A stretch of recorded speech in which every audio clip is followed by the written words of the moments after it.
Je tiens à m'excuser d'avance si je ne peux pas répondre à tout le monde. C'est pas ce que je souhaite, mais voilà, on a aussi le côté entreprise à gérer, pas seulement le côté candidat. Donc, ça fait beaucoup de monde et il faut essayer de répondre aux attentes de tout le monde aussi. Donc, je m'excuse d'avance si je reçois des messages et que je puisse pas répondre à tout le monde en temps voulu. Parfait, tu sais quoi, ça nous met directement dans l'intro, Julie, parce que du coup, je parle beaucoup des agences de placement comme solution stratégique pour accélérer la recherche d'emploi. Euh, et une des choses que je dis souvent à mes clients, c'est les agences de placement. Et puis les agences de placement, juste pour être clair, c'est le terme québécois, canadien, mais en fait, c'est agence de recrutement, où vous allez peut-être entendre agence d'intérim, mais ce n'est pas vraiment intérim parce que ça peut être des emplois permanents. Voilà, juste pour remettre le terme d'agence de placement. Et je leur dis tout le temps, soit ça passe, soit ça casse. Et surtout, ne pas prendre personnellement qu'il peut y avoir une expérience candidat pas nécessairement agréable. Je m'explique. Chaque agence de placement a sa taille, a un volume de clients, de KPI, de candidats. Et les grosses machines, eh ben, un candidat, c'est juste, entre guillemets, un chiffre et va pas nécessairement faire le suivi. Et donc, ce que tu es en train de dire, je dis pas que c'est ça que tu fais, mais tu es en train d'expliquer qu'il y a un certain volume et que ce volume, c'est pas fait que bah, des fois, on n'est pas dans une capacité de répondre à tout le monde. C'est ça que tu es en train de dire, hein. Bah, c'est ça et c'est surtout que je reviens sur ce que je disais avant, le profil un peu commercial que j'ai. Je suis autant là pour servir les entreprises qui ont besoin d'aide en recrutement que les candidats eux, sont en recherche de job. Mais si je suis complètement honnête, les deux sont très, très importants. Il n'y a pas de sujet là-dessus. Mais là, mon principal rôle, moi, c'est de pouvoir combler le besoin dans l'entreprise. Donc, pour ça, il faut vraiment que je fasse un tri et que je priorise quelles personnes je vais contacter en premier. Et ça sera les personnes qui vont répondre le plus sur leur CV dans un premier temps. Évidemment, une personne ne se résume pas sur un CV, je suis complètement d'accord. Mais c'est ce qu'on reçoit en premier. Donc, quand la personne applique ou quand la personne, de manière spontanée, envoie son CV, moi, je vais regarder si ça coordonne avec ce qui est recherché en termes de compétences dans l'entreprise pour laquelle je recrute. Si ça correspond, et ben là, je vais appeler le candidat directement. Mais c'est ça, en fait, c'est une question de priorité. Et c'est pour ça qu'on ne répond pas du tac au tac à tout le monde. Parfois, ça peut prendre plusieurs jours, peut-être une semaine, peut-être deux. Euh, voilà, c'est plus pour ça, en fait. C'est vraiment une question de priorité et on ne peut pas appeler tout le monde pour écouter l'histoire de tout le monde, même si parfois, tu sais, ça peut être super intéressant. Mais il faut que la compagnie comble vite son besoin et moi, je suis là pour ça. Donc, il faut prioriser chaque candidature et chaque Ouais. CV.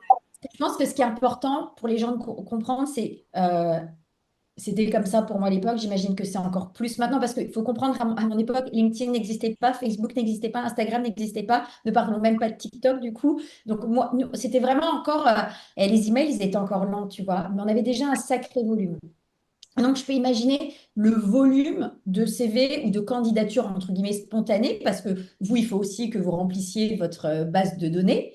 Euh, est-ce que quand... Ok, je vais partir d'une question très générale. Tu peux avoir combien de rôles? C'est juste pour aider les gens à comprendre vraiment le contexte. Tu peux avoir combien de rôles à pourvoir en un mois?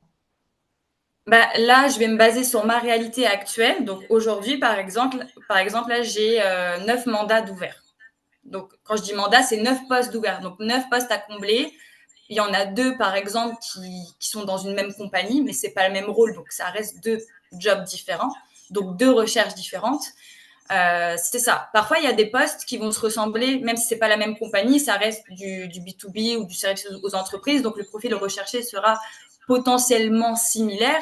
Donc, je peux faire une recherche pour deux jobs, par exemple. Donc là, ça va me faire gagner du temps et c'est parfait. Parfois, je peux même envoyer deux profils, le même profil ou alors un profil similaire à l'autre pour ces deux compagnies-là. Donc c'est ça. Là, en ce moment, si on se base sur la réalité, c'est ça, ça peut tourner autour de 10 jobs à combler. Bon, ce qui est, pas au-dessus de 10, ça devient très, très, très, très... Pour avoir eu plus de 10 jobs à pourvoir, Oui, ouais. ça devient... Faut que vous vous rendiez compte vraiment, c'est énormément de travail, c'est énormément... de candidats, énormément de communication, d'entretien. Donc, du coup, on va dire pour un poste de marketing, parce que moi, c'est un des postes qui m'avait choqué quand j'étais chez Nestlé, le nombre de CV que j'avais reçu en une semaine, c'était un Ouais. truc ouf. Tu vas, en général, là, si pour un poste de marketing, pour aider les gens à se rendre compte de la réalité, tu vas recevoir combien de CV? Pour un poste en marketing, je peux en recevoir, je peux même pas te donner de chiffres, je peux au minimum 20, je dirais, mais parce que moi, personnellement, j'essaye d'être le plus spécifique possible dans la job description, donc la description d'emploi que je vais publier, pour que vraiment les personnes qui appliquent, qui vont postuler, se reconnaissent vraiment. Et là, je vais avoir des CV pertinents que je vais pouvoir analyser. Mais parfois, et je vous en veux pas, pas du tout, mais il y a des personnes qui tentent leur chance et qui postulent en disant ah ouais, j'ai fait du marketing, oui, j'ai publié sur les réseaux sociaux une fois dans ma vie, je peux faire le job quoi.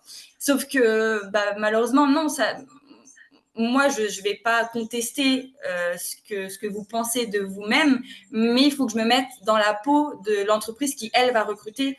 Et l'entreprise qui recrute veut quelqu'un qui soit vraiment expert et pas juste quelqu'un qui a posté une fois sur les réseaux. Je grossis, c'est un exemple, Oui, mais, oui, oui. mais c'est ça. Je pense que tu vois un petit peu ce que je veux dire. Parfois, tu reçois des CV, c'est pas très cohérent, mais tu te dis, bon, bah, c'est une personne qui a juste tenté sa chance, mais pas pour ce job-là, quoi. Ça pas, ça fonctionnera On est pas. d'accord. Ça me permet N'hésitez pas à commenter dans Insta, pas sur YouTube, parce que je vois pas ce qui se passe sur YouTube. Euh, Ce que je fais moi avec mes clients, et je pense que tu es d'accord que la véracité, enfin peut-être pas la véracité, mais en tout cas la précision en fait d'un CV aide à avoir un match tout de suite. C'est-à-dire que moins on a de questions à se poser quand on voit un CV, plus on se dit hop, c'est bon, ça match et j'appelle. En général, quand le CV correspond parfaitement, l'appel va servir à confirmer donc ce que tu as ressenti quand tu as balayé le CV, parce que aussi le CV, on va pas lire comme si on lisait un livre aussi. À force, on développe des compétences et des capacités à aller chercher les bonnes choses sur le CV. Je pense que c'est ce que tu expliques aussi à tes candidats que tu reçois, que tu coaches. Donc oui, je disais ça pourquoi? Oui, c'est ça. C'est quand le CV match parfaitement, en général, l'appel, il confirme. Et là, on va plus confirmer, grâce à l'appel ou Teams, par exemple, la personnalité de ce qui est recherché par la compagnie. Parce que les compétences, c'est une chose, c'est indéniable, mais il y a aussi la personnalité. Est-ce que ça va être un bon fit? Tu vois? Donc c'est ça. C'est marrant, je vais te poser la question parce que la première fois que moi j'ai vu la data que pour regarder un CV, c'était entre 6 et 8 secondes, j'y ai pas cru. J'avais regardé, j'ai vu plus de 75 000 CV dans ma carrière, donc j'y ai pas cru. Et je te le promets, quand j'ai lu cette data, j'ai fait un test et j'ai vraiment pris, ouais, c'est ça, entre 6 et 8 secondes. Et quand tu dis on développe une capacité à aller chercher l'information qu'on recherche, je sais pas si du coup tu as fait le test, mais je voudrais savoir si du coup tu as l'impression qu'effectivement tu passes bien moins de 10 secondes. Il faudrait que je mette de la conscience sur le temps que je passe sur un CV, par exemple, mais je te confirme que déjà, quand tu passes plus d'une minute trente ou 2 minutes déjà sur un CV, je pense que c'est énorme pour un premier jet, pour une première analyse. Après, s'il y a des choses vraiment plus spécifiques, là, tu vas peut-être plus prendre le temps d'analyser plus tard, mais tu sais, quand tu fais un premier tri, déjà, oui, quand tu te poses trop de questions au début, tu sais, quand j'apprenais ce métier-là, justement, l'aspect plus candidat, de regarder un CV, etc., bah là, je me disais, là, je prends trop de temps à regarder, c'est que je cherche l'info que je ne trouve pas. Donc, ça sert à rien d'y passer des heures. Si l'info n'est pas là, soit tu prends le temps d'appeler le candidat, oui, je voulais m'assurer que tu avais bien telle et telle compétence parce que je ne le vois pas sur le CV. Parfois, on a des bonnes surprises.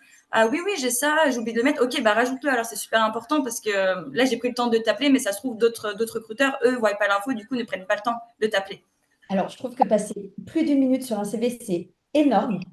Ben oui. C'est Mm. énorme, énorme. Et en fait, je suis même surprise par le chiffre où tu m'as dit 20 CV sur un poste de marketing. Alors, effectivement, j'entends bien que tu es très spécifique, ce qui fait que tu réduis tout de suite le nombre de candidats. Mais je me souviens, donc, à l'époque, pour un poste de marketing coordinateur, en 5 jours, j'avais reçu 300 CV. Oui, là, c'est vraiment énorme. Là, 20, je suis là, oh, c'est rien, 20 CV à voir. Si tu passes qu'une minute, ça fait 20 minutes. Mais si tu en reçois 150, 200 ou 300, Ouais. écoute, est-ce que vous avez un ATS ou pas? Un applicant tracking system, donc un Mais système. oui, on a un système où on recense vraiment tous nos candidats, tous nos job orders. Aussi, les job orders, c'est les jobs finalement qui sont ouverts, qu'on va publier sur notre site. On a tout sur cette. C'est comme un CRM finalement. On a aussi tous nos clients et c'est là qu'on fait le suivi de nos clients, de nos candidats aussi et de nos jobs qui sont ouverts. Et qu'on fait bien en sorte de fermer quand le job a été pourvu, de canceller si la compagnie, je ne sais pas, il y a un gel d'embauche et du coup le poste n'est plus à pourvoir ou plein de choses. C'est vraiment là-dessus qu'on va faire nos suivis, effectivement. Ok, donc dans une des questions, j'avais comment choisissez-vous les candidats à présenter à vos clients? Je pense qu'on a déjà un petit peu répondu là. En fait, on est dans le flow, donc ça se passe Ouais, bien. c'est ça, c'est ça. N'hésitez pas, dans les commentaires, on peut quand même les voir sur Insta. Question, moi je dis toujours, donc les stats, encore une fois, disent qu'environ 70% des jobs sont cachés. Je dis qu'il y a beaucoup de ces jobs qui sont cachés, qui sont avec les agences de placement parce que vous avez une base de données de candidats, ce qui fait que parfois vous n'avez même pas besoin de poster une offre en ligne pour voir un job. Est-ce que c'est toujours d'actualité de fonctionner comme ça? Je pense que chaque recruteur, je dis pas chaque agence, je dis bien chaque recruteur. Après, je sais que chaque agence a ses façons de faire et ça doit être conforme à chaque recruteur. Nous, on a la chance d'avoir quand même on peut garder notre façon de travailler. On a quand même des règles entre guillemets pour que ça soit en conformité quand même. Mais en tout cas, en ce qui me concerne, moi, je sais que pour l'aspect, on va dire, plus accès client prospection, je vais quand même poster à chaque fois les jobs sur lesquels je vais travailler, juste pour montrer aux entreprises quel job je suis capable de faire finalement. Et pour qu'ils puissent se reconnaître si jamais il y a une entreprise qui vient me voir en me disant oui, j'ai vu que vous avez recruté dans tel et tel poste, moi aussi j'ai un besoin, est-ce que ce serait possible de collaborer ensemble? Mais voilà, après, c'est pas tout le monde qui a cette démarche-là. Je sais que j'ai pu travailler et je travaille encore actuellement sur des mandats, donc des postes qui sont confidentiels. L'entreprise ne veut pas faire savoir à la concurrence ou pour d'autres raisons qu'elles sont en train de recruter pour des postes comme ça. Dans ce cas-là, je respecte leurs décisions et là, je publie absolument rien. Là, je fais juste ma petite chasse de tête dans l'ombre et puis c'est tout. Mais la plupart du temps, oui, moi, je publie quand même tous les posts sur lesquels je travaille. Et dans notre agence, je pense que tous les recruteurs avec lesquels je travaille font ça aussi. Ok, c'est intéressant. Je pense que ça va être, c'est pas dans nos questions, mais moi ça m'intéresse. Mm. Donc on poste le job, on postule, c'est un peu le côté facile, on va dire, du candidat. Ah ben je vais attendre qu'on me rappelle. Donc on est dans la phase passive de la recherche d'emploi. Mais tu viens de parler de chasser les têtes. Tu les trouves où tes candidats quand tu les chasses? Alors, nous, on utilise LinkedIn Recruteur. Donc, c'est un outil finalement donc, pour les recruteurs qui va permettre de rentrer des critères par rapport à ce qu'on recherche sur nos postes ouverts. Donc, la localisation, les compétences, les années d'expérience, dans quelle industrie, etc. etc. Et ça va nous sortir du coup une liste de candidats. Ça ne veut pas dire que tous les candidats vont correspondre au job, mais voilà, ça permet quand même d'avoir une idée et ensuite de les contacter. Donc c'est pour ça, si vous recevez, si vous êtes en open to work ou même pas, parce que moi ça m'arrive beaucoup et c'est pour ça qu'on appelle ça de la chasse, c'est parce qu'on va souvent chercher des personnes qui sont pas nécessairement en recherche d'emploi, mais qui sont quand même actifs, voilà, qui sont à l'écoute du marché, etc. Donc ces personnes-là, nous, on est capable de les voir et de leur envoyer un message pour leur dire bonjour, votre parcours dans telle industrie m'a beaucoup intéressé. Je recrute en ce moment tel poste pour telle industrie aussi. Est-ce que vous seriez intéressé d'en savoir plus? Là, je grossis le message, mais en gros, c'est ça, le type de message que les personnes peuvent recevoir. Ouais, ouais, ouais. Mais tu me fais plaisir parce que c'est ce que je dis souvent. Faites attention sur votre profil LinkedIn. Voilà ce que les recruteurs cherchent. Ils utilisent des filtres. C'est grâce à ces filtres que vous êtes extrait et que vous pouvez être potentiellement contacté. Donc, merci, c'est hyper intéressant. Ben oui, ben oui, c'est ça. Mais je pense que c'est des choses que tu peux, que tu leur dis. Le CV, c'est super important, mais le LinkedIn aussi, il faut même si on n'est pas très actif sur les réseaux, là, LinkedIn, ça reste un réseau professionnel. Si vraiment on est en recherche active ou si on veut être contacté par des recruteurs ou des entreprises directement, vraiment enrichir et mettre un maximum de choses sur le LinkedIn pour que nous, à travers les filtres, le profil puisse ressortir aussi. C'est super important. Exactement. Euh, ça, tu as déjà répondu. Qu'est-ce qui fait la différence entre deux candidats avec des profils similaires? Des fois, c'est aussi une histoire de fit avec l'entreprise. Donc, on le dit souvent, hein, les compétences, c'est important, le côté technique, c'est important, mais à la fin de la journée, on travaille quand même avec des gens. Ça. Euh, et donc, quand on parle de fit culturel, c'est est-ce que je vais bien m'entendre avec cette personne ou pas? Et à la fin de la journée, on a quand même envie d'aller au travail et de s'entendre bien avec son employé ou faire en sorte que tous les employés s'entendent bien. Et donc, voilà, c'est ça.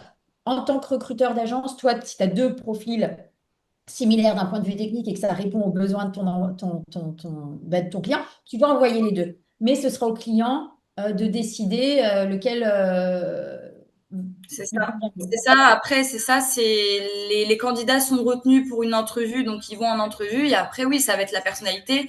Et je rejoins ce que tu disais tout à l'heure, c'est quand la candidature n'est pas retenue, ne pas le prendre personnellement, surtout quand on arrive en fin de process et que c'est serré avec une autre personne. Faut pas remettre en question tout le parcours professionnel ou quoi. C'est juste que, en termes de fit, de personnalité, ça ne l'a pas fait avec cette compagnie-là. Et ça ne veut pas dire non plus que vous avez une mauvaise personnalité. C'est juste que vous n'êtes pas fait. Ça se trouve, vous serez allé dans ce job-là, dans cette entreprise-là, vous ne seriez même pas heureux dedans. Donc, au final, c'est mieux que ça se passe comme ça. C'est ça. C'est comme je dis, hein, c'est un peu comme les histoires d'amour, quoi. Ouais, c'est ça. C'est ce que tu partages sur Instagram en ce moment, exactement. C'est Ouais, mais j'ai exactement un ça. peu arrêté parce qu'à partir du moment où j'ai voulu être un peu faux folle, j'ai perdu plein de followers. J'ai fait, bah mince, ça résonne pas. Donc, j'ai pas compris. C'est pas la Écoute, question. c'est les meilleurs qui restent. Il faut rester soi-même. C'est les meilleurs qui restent. Mais en fait, c'est marrant parce que, enfin, c'est pas la question, mais j'ai du coup, enfin, j'ai fait que deux reels là-dessus que j'ai osé mettre. Et puis j'ai arrêté parce que je me suis dit, bah mince, ça résonne pas. Et en fait, il y a plein de gens qui m'ont dit, ah, c'est un peu comme ce que tu as dit dans ton reels. Et j'étais là, je suis complètement paumée. Enfin, c'est pas la question. Donc, est-ce que Oui. toi, tu recrutes? Alors, je sais que c'est pas toi qui prends les décisions, c'est ton client, mais est-ce que ça vous arrive de recruter des personnes sans expérience canadienne qui sont autorisées à travailler sur le territoire, hein? Oui. Mais C'est bien que tu me dises ça parce que certes, c'est la compagnie, donc l'entreprise qui va prendre la décision finale, mais parfois l'entreprise me sollicite aussi pour me dire, écoute, là, je ne sais pas quel choix faire parce que les deux candidats sont bons et ça m'est déjà arrivé qu'une entreprise embauche les deux. Hein. Donc après voilà, c'est une négociation à avoir sur le côté business, mais voilà, mais ça arrive aussi. Et sur l'expérience canadienne, là j'ai un cas en ce moment par exemple où j'ai proposé une candidature d'une personne qui vient d'arriver au Canada, qui a l'expertise pour faire la job, cette personne est allée en entrevue quand même, mais j'ai dû rassurer mon client en lui disant ne t'inquiète pas, il maîtrise bien ça, ça, ça, ça. Je pense que ça vaudrait le coup de le rencontrer quand même, ça n'engage à rien. Donc c'est comme ça qu'il est allé en entrevue. L'entrevue s'est très bien passée, mais ce client a toujours des réticences et je le comprends, je néglige surtout pas ça, c'est que et ces raisons sont complètement légitimes, c'est que moi, cette personne-là a beau me dire que je sais faire la job, moi, j'ai aucune preuve tangible qui me prouve que c'est vrai parce que je peux même pas aller prendre les références chez mon concurrent ou peu importe parce que là, je peux pas forcément me permettre d'appeler à l'étranger ou je sais pas où. Et donc, c'est dur en fait pour aller prendre un contact, prendre les références. Et en général, ça rassure le client de voir que la personne a déjà eu des expériences canadiennes dans la même industrie, donc potentiellement chez la concurrence. Et donc, voilà, ça pourrait apporter quelque chose de positif chez eux. Quand je dis chez eux, c'est dans l'entreprise. Donc c'est ça. Disons que c'est difficile quand on n'a pas d'expérience canadienne de s'insérer, mais c'est pas impossible. Je l'ai fait, plein de gens l'ont fait. C'est juste dur, mais c'est pas impossible. Et moi, je l'ai fait pour beaucoup de mes clients, hein. La majeure partie des clients n'ont pas d'expérience canadienne et ils trouvent dans leur domaine.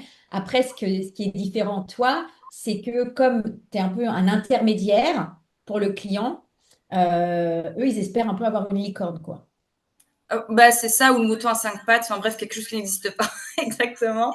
C'est ça, mais après, il faut bien commencer quelque part, il faut bien avoir sa première expérience quelque part. Donc c'est ça, c'est être bien coaché, et le fait d'être intermédiaire aussi, d'être un avis extérieur, ça permet aussi à la compagnie de prendre du recul parfois. Ça dépend de comment l'entreprise voit les choses. Il y a des entreprises qui vont dire oui, mais vous voulez juste faire votre placement là. Et il y en a qui vont se dire ouais, non, elle a peut-être pas tort. C'est vrai que nous, on a un avis un petit peu biaisé. Elle a l'habitude de travailler avec d'autres clients aussi, de parler avec beaucoup de candidats. Et puis en général, les clients qui viennent solliciter mes services en recrutement, c'est des personnes qui n'ont pas le temps d'aller recruter, donc ils connaissent pas vraiment la réalité du marché côté candidat. Donc c'est à moi de leur dire que là, pour l'instant, bah, c'est quand même très, très niche, là, ce que vous recherchez. Et parfois, bah, ça nécessite de recruter des personnes qui n'ont pas encore forcément d'expérience canadienne ici. Et ça ne veut pas dire que la personne fera mal la job, au contraire. Parce que justement, je trouve que quand on cherche cette première expérience canadienne, on est beaucoup plus motivé à l'avoir, et c'est là où on nous donne tout, pour moi. Après, d'une personne à une autre, ça peut changer, mais c'est ce que je pense, en tout cas. Complètement d'accord. Mais ouais, il faut. tu- Merci d'expliquer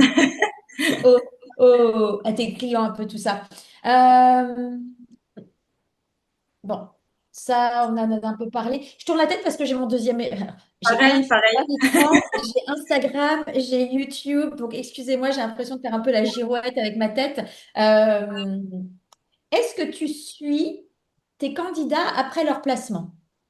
Ah, bien sûr, parce que bah, déjà, pour nos clients, on a une période de garantie, ça s'appelle.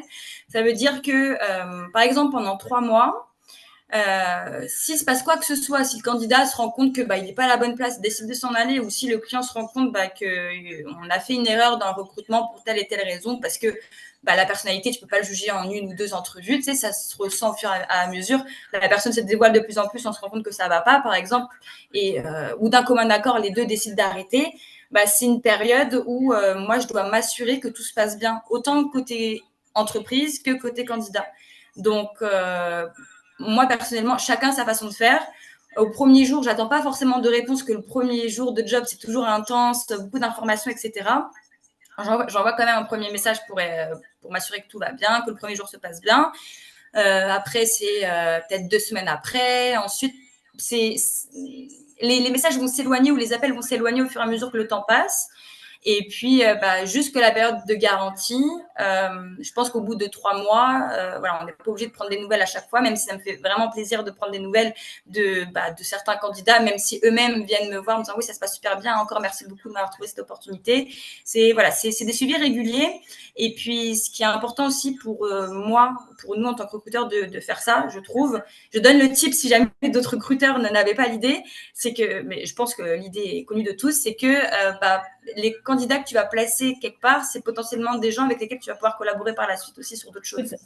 Tu sais, alors Donc, ça, tu dis quelque chose de très correct, Julie. Quand je suis arrivée au Canada, j'ai cherché du travail, bien évidemment, enfin, à un moment donné. Je me suis inscrite dans des agences bilingues pour utiliser mon bilinguisme, bien évidemment. Et donc, bien sûr, sur mon CV, c'est écrit bilingue, français-anglais. Première chose, hein. Et la première question du recruteur de l'agence, c'est quelle langue vous parlez? alors que c'était écrit sur ton CV. Ah oui, mais oui, en plus, c'est une agence bilingue et c'est écrit la première chose sur mon CV, bilingue français-anglais. Okay. J'avais presque envie de lui répondre, t'as l'impression que j'ai l'air suédoise là. Enfin bref, je ne l'ai pas Ouais. dit. Et je me suis dit, je te promets, hein, je suis en RH, jamais, mais au grand jamais, je ne travaillerai avec toi. Bah Et voilà. Et c'est pas c'est forcément contre l'agence, c'est bah, après le recruteur reflète l'agence. Mais oui, quand tu dis toi, ça peut être soit l'agence, du coup, parce que ça ternit l'image, ou alors le recruteur en tant que tel. Bah oui, exactement. Donc, il a perdu du business parce que j'étais RH et que j'ai dit, bah, toi, tu fais pas une très bah bonne voilà, gestion bah, et c'est ça. enfin, bref. Bah, je comprends. Mm. On avance, on a encore plein de questions. S'il y a des gens qui regardent le score de Roland Garros, ils veulent me dire où en est Loïs Boisson, s'il vous plaît, dans les commentaires, parce que je ne m'attendais pas à ce que Loïs Boisson soit en demi-finale et que le live est en plein dans le début du match. J'ai vraiment espoir que cette première manche dure au moins une heure. Donc, si quelqu'un est en train de regarder vite fait sur Google et peut me donner le score, voir si Loïs est en train de gagner, merci. Euh, bon, je dis souvent, et je pense que tu vas être d'accord, donc on ne va pas non plus épiloguer trop longtemps là-dessus, mais je dis souvent une stratégie, donc c'est d'utiliser les agences de placement.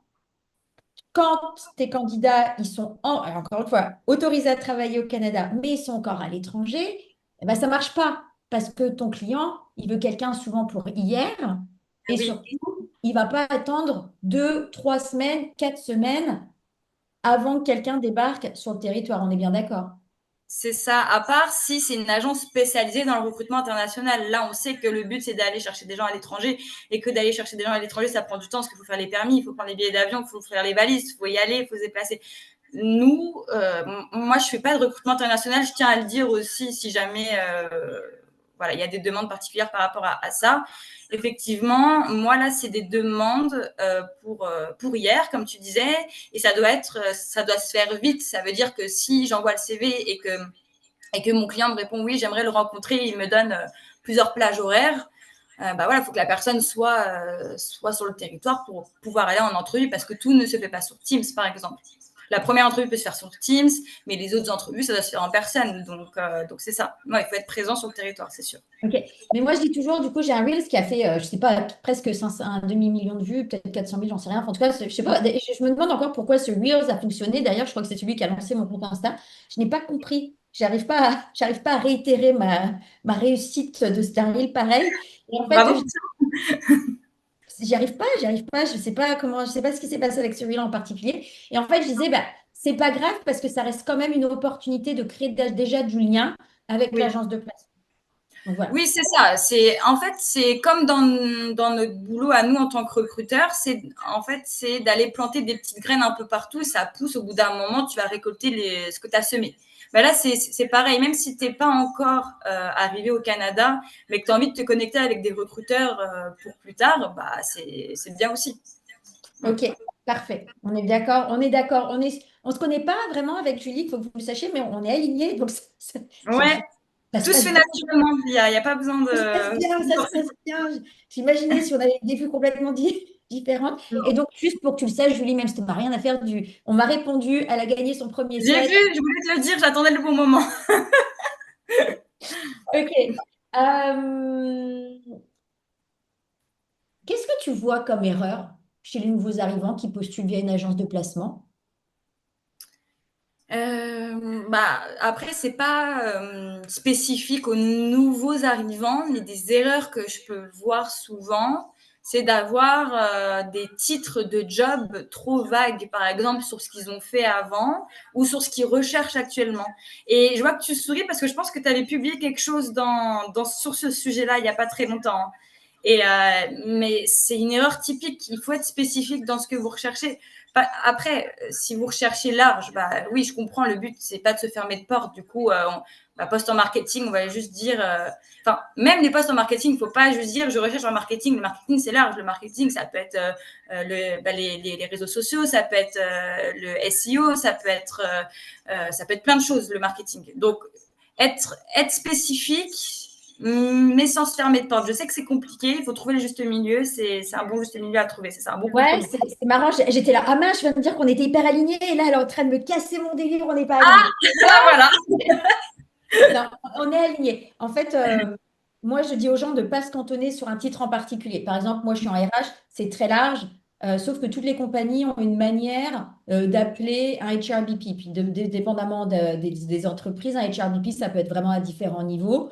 Euh, mais il y a ça peut être un niveau HRBP, mais ça peut être juste appelé HR Manager. Donc, je ne veux pas juste marquer HR Manager, je vais marquer quelque chose dans mon CV, même si je ne cherche pas de travail, je continue d'être coach pour le moment, ne vous inquiétez pas, mais en tout cas, ça va être HR spécialisé dans la stratégie avec 15 ans d'expérience. Enfin, je vais marquer en gros, et puis après, ils vont voir mes titres où là, ça a été HRBP, HR Manager, HR Consultant, et là, ils vont le voir tout de suite. Mais j'ai tendance, justement, et tu as raison, si c'est SEO, c'est SEO, si c'est Hmm.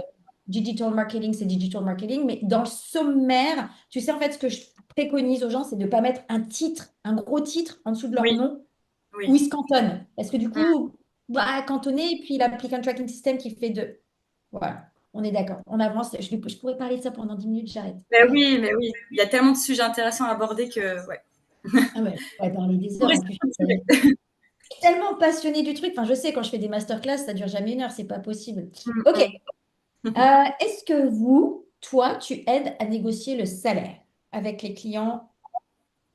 Oui, bah, ça m'arrive. Le but, c'est de, comment dire, je rejoins ce que je disais sur la garantie. Le but, c'est que la personne reste chez le client pour longtemps. Donc, il faut bien négocier le salaire au début et pas se dire, bon, je négocierai plus tard, là, je veux trop ce job. Et puis au final, bah, tu te rends compte que tu n'es pas forcément payé à ta juste valeur, des choses comme ça. Donc oui, je vais pouvoir en parler avec le candidat. Moi, je pose tout le temps la question à mes candidats et je leur demande d'être le plus transparent possible avec moi parce que le but, c'est de les placer au bon endroit. Donc, j'ai besoin d'avoir le maximum d'informations honnêtes là-dessus, donc dont le salaire. Quel était ton dernier salaire et pour quel salaire tu souhaiterais changer d'opportunité? Parce que en général, comme je disais tout à l'heure, c'est des personnes qui sont déjà en poste. Mais il y a aussi plein de gens qui sont pas encore, qui recherchent un job aussi. Et dans ces cas-là, la question reste la même. Ton dernier salaire, c'était quoi? Et là, pour combien tu souhaiterais démarrer une autre opportunité? Mais c'est ça. Donc, plus j'ai une réponse honnête, sincère par rapport à ça, et plus je vais aller valoriser le salaire recherché de mon candidat auprès de mon client, tout en restant dans la réalité de mon client aussi. Pas que ça dépasse trop la tranche de salaire qu'on a convenu ensemble aussi. Et parfois, ça m'arrive même de présenter des candidats qui demandent plus que le salaire qui a été demandé, mais parce que j'estime que le candidat vaut la peine de ça. Et après, moi, c'est ce que je dis à mes candidats, c'est dans tous les cas, si tu vas en entrevue, voilà, après, c'est une négociation, une discussion à avoir ensemble. Peut-être que tu vas avoir plus de salaire, mais peut-être qu'on va te retirer une semaine de vacances. Ou Ouais, l'inverse. Si toi, c'est les semaines de vacances qui t'intéressent parce que tu veux être proche de ta famille ou peu importe la raison, bah ok, peut-être te rajouter une semaine de vacances, mais peut-être que tu auras moins en salaire, tu vois. C'est une balance à trouver. je voudrais parler un peu d'un mythe, du coup. Euh, En ayant été RH pendant 15 ans, ayant travaillé avec les équipes de rémunération et de compensation, euh, il y a un peu souvent cette crainte, je suis nouvelle arrivant, donc on va essayer de m'arnaquer et du coup, on va me donner le plus bas salaire. Bon, est-ce qu'on est assez d'accord que c'est pas nécessairement la vérité? Écoute, moi, ça vient un peu me chercher ce que tu me dis parce que c'est un peu ce que j'ai vécu, moi. Voilà.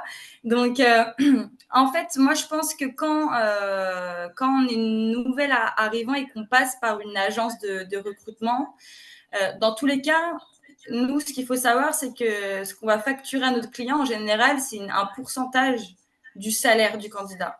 Donc, plus le salaire du candidat est élevé, plus notre facturation va être élevée aussi. Donc, nous, on a tout intérêt à aller chercher le meilleur salaire pour notre candidat aussi.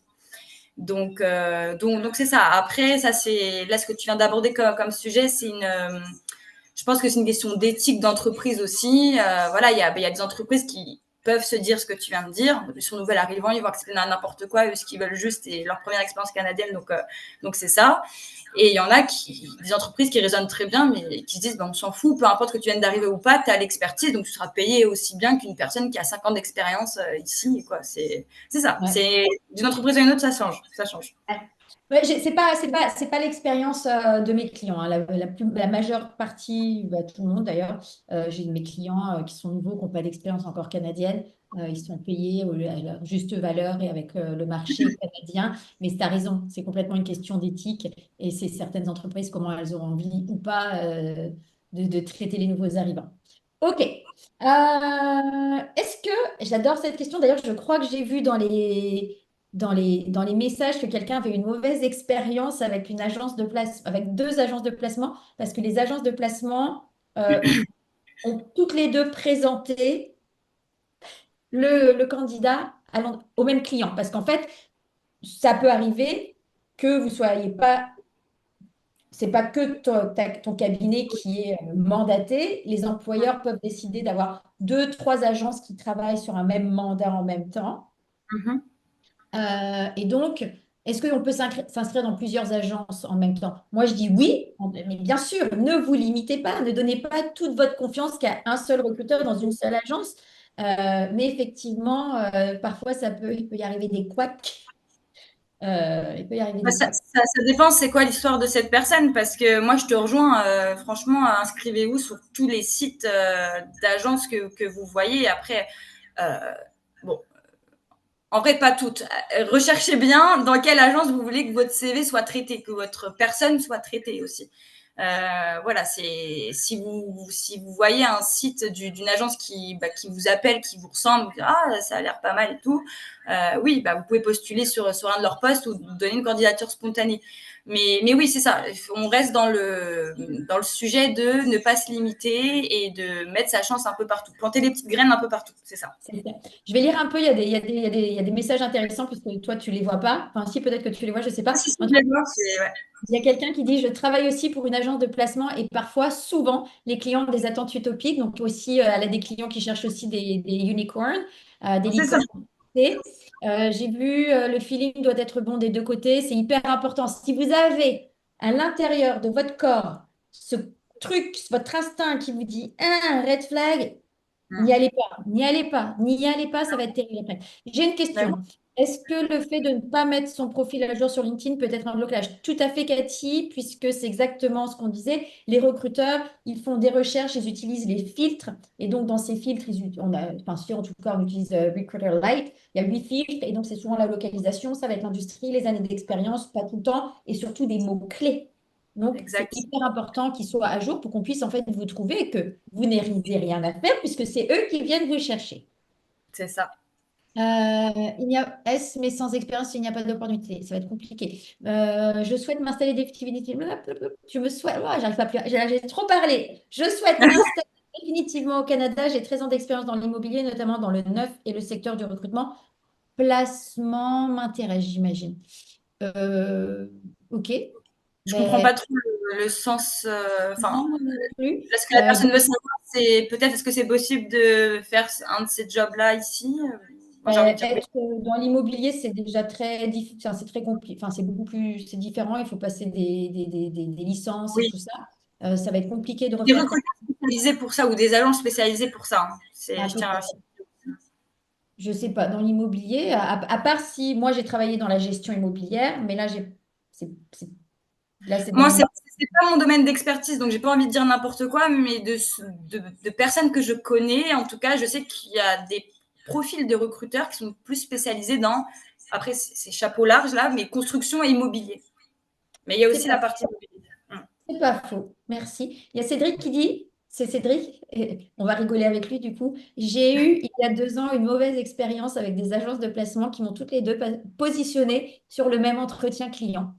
Très beau. Et là, c'est la guerre. Et là, je le sais, Ouais, il y a un truc ouais, qui peut arriver, je vous en parle, c'est assez, c'est qu'en fait, l'entreprise va avoir mis sur son site web le poste, va aussi avoir mandaté une, deux, trois agences. Et en fait, le recruteur de l'entreprise elle-même va avoir sélectionné le candidat. Le recruteur de l'agence, elle aussi, décide que c'est un bon candidat. Bon, au moins, ils sont d'accord sur les profils, donc ils sont sur les guides. Et du coup, là, il y a la guéguerre qui commence, c'est est-ce qu'il a d'abord postulé en ligne sur le site de l'entreprise ou est-ce qu'il a d'abord été en contact avec l'agence?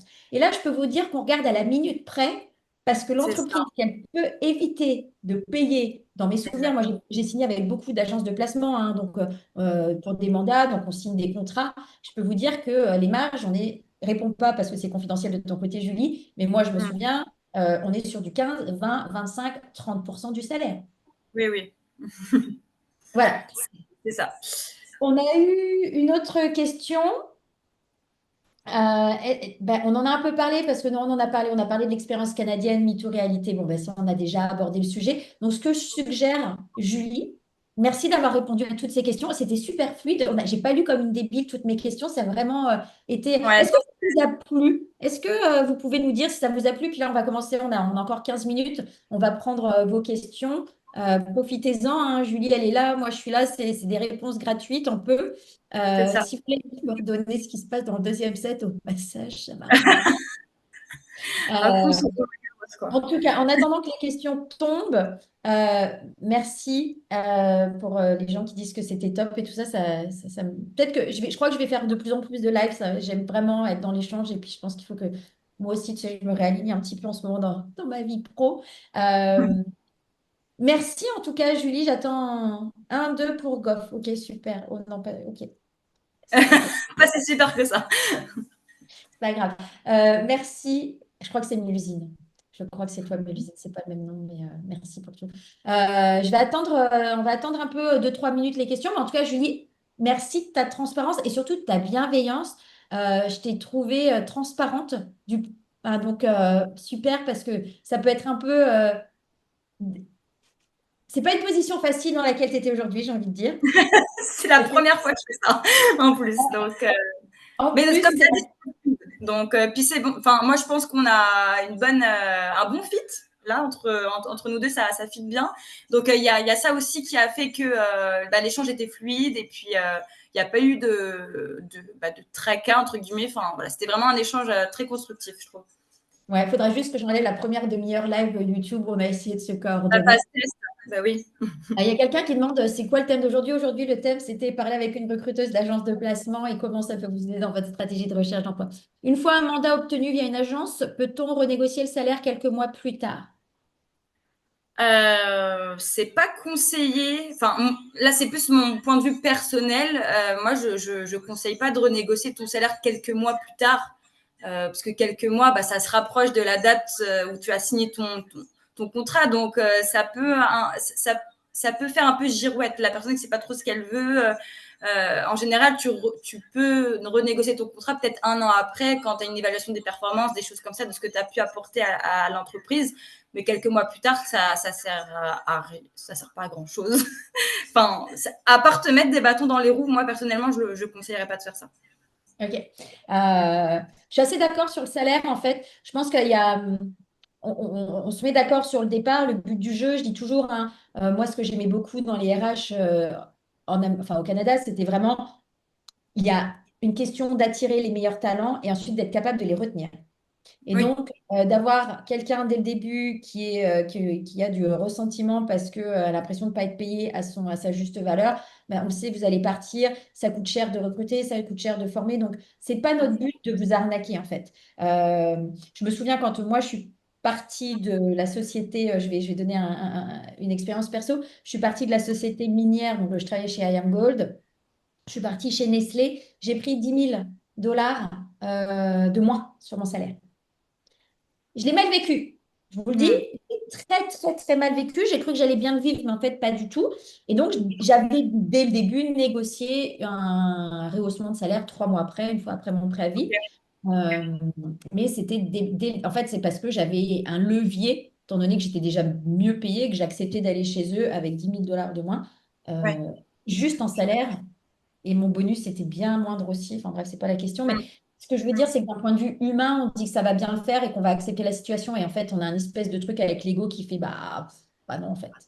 Bah oui, c'est ça. C'est ça, mais moi je comprends la frustration de. Parce que moi-même, ça m'est arrivé dans ma première expérience canadienne, parce qu'on parlait tout à l'heure du sujet, oui, est-ce que il y a des compagnies qui vont payer moins pour les nouveaux arrivants? Bah, moi aussi, j'ai fait l'erreur de vouloir renégocier mon salaire après, parce que j'arrive, donc je me rends pas trop compte du marché du travail. Là, je travaille et je travaille dans le recrutement, donc je me rends compte plus des salaires qui sont sur le marché, etc. Et puis en plus de ça, d'autres agences qui viennent m'aborder pour me proposer peut-être le même rôle, mieux payé. Là, je me dis, ok, c'est pas normal. Donc, tu sais, quand tu poses la question et que tu demandes une revalorisation de salaire et puis que tu fais la job à côté et qu'au au final, non, t'as signé pour ce salaire, pour ce rôle-là. Nous, on va pas le changer. Après, les choses ont fait que ça s'est terminé Ouais, avec ouais. cette compagnie. Mais voilà, moi, en l'ayant vécu aussi, c'est pas quelque chose que je conseillerais de faire. Mais Ok. après, On a une super question de Mademoiselle Di. Quand on postule à une offre via une agence de placement, est-ce que nos CV sont conservés et peuvent-ils nous recontacter, surtout que tout est informatisé maintenant?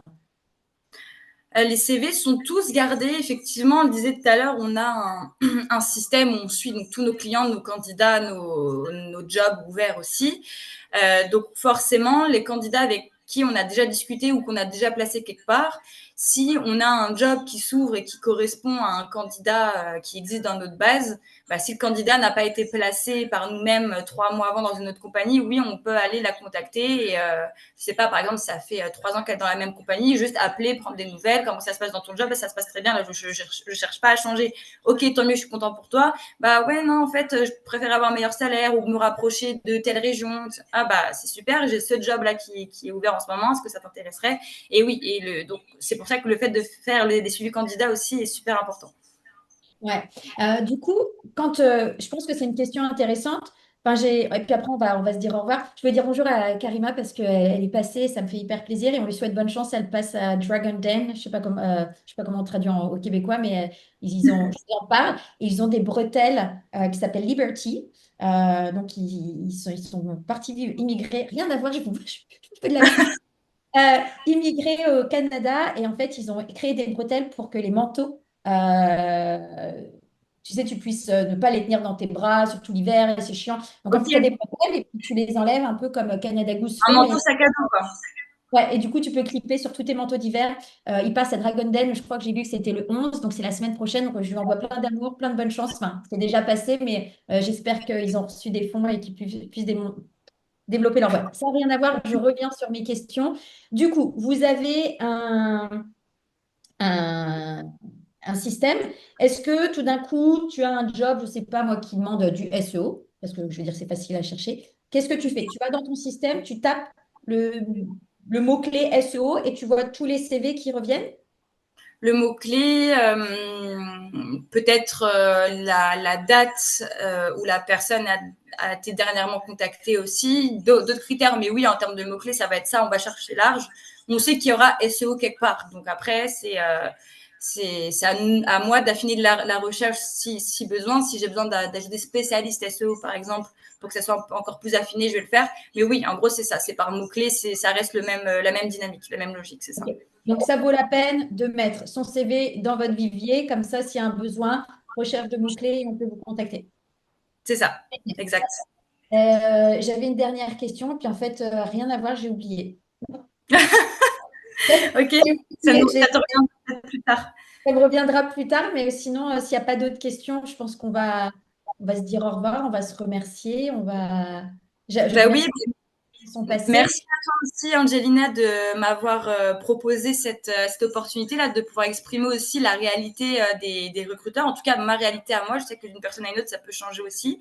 Donc, c'était une première pour moi. Donc, merci. Et puis, c'était très instructif. Donc, si on a pu aider avec nos conseils pas mal de personnes, c'est tant mieux. Mais en fait, tu sais, ce qui est drôle, c'est qu'en fait, je me rends compte qu'il y a ce que je faisais il y a 17 ans, c'est exactement ce que tu fais Bon, aujourd'hui, bah voilà, c'est et ça. qu'il n'y a pas grand-chose qui a changé, en fait.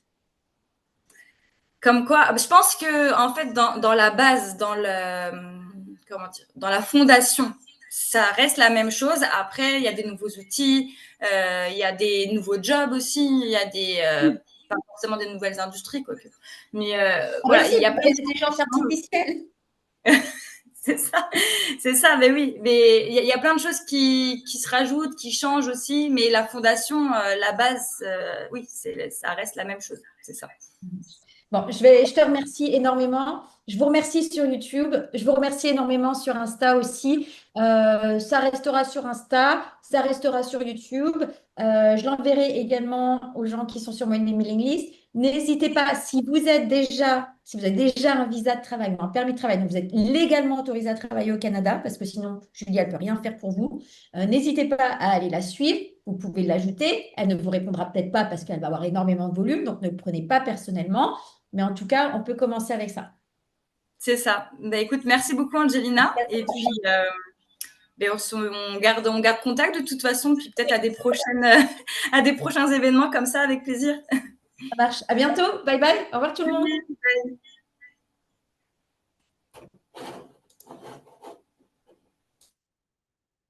Merci Elodie. Élise aussi. Bye bye.